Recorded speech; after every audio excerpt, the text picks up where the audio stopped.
When I was growing up, I was really a Funway Dick Smith kid. The sorts of things that I found very interesting were the things that made sound. So the very first thing that I made that did that was a crystal radio set that came with a really small little earpiece. And I suppose they're my first headphones. I think it's fair to say that Nura phones are an upgrade. When I was starting Nura, I was Airbnb-ing my bedroom and sleeping in the laundry. I had no money at all. So the $20,000 really did matter.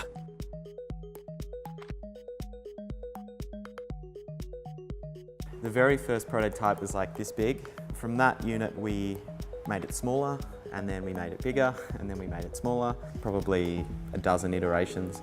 And eventually you get to a point where you're really happy with it, and that's what we'll be giving to the Kickstarter backers.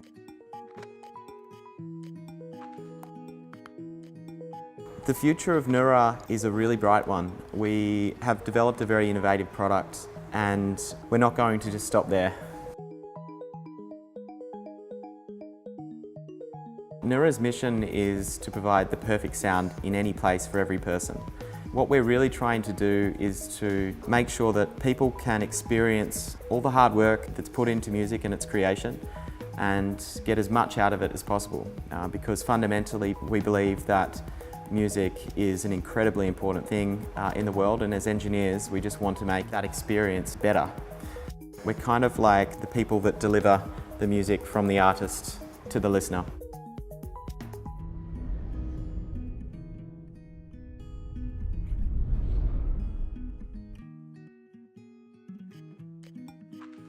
We thought this would be a nice side project, and then it quickly accelerated. Within the first 2 or 3 months, we were doing maybe $100,000, $200,000 a month, and we realized there's probably something here that we need to focus on.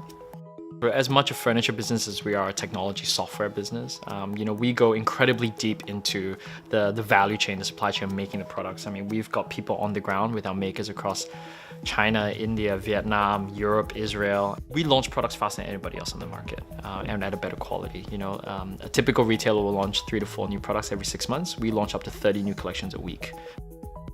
Culture for us has always been an important element, creating the right space that people felt that they could contribute. I think we've got maybe 15 to 20 different nationalities in our company. Somehow we've been able to create an environment where everyone comes together.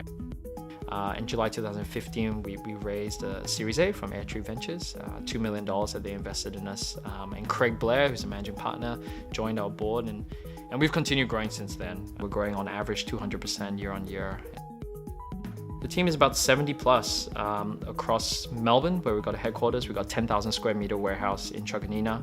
We've got an office in China and India, and we've been growing rapidly, and it's been a fun ride, Working in startups is like war. I tell them, every morning you wake up and it's like, put on your armor because it's tough, right? But when you really believe in what you're doing, you know what's important. Think about it, at the end of the day, what are those things that you will never sacrifice on, you never compromise on, and those are the things that bleed Brosa.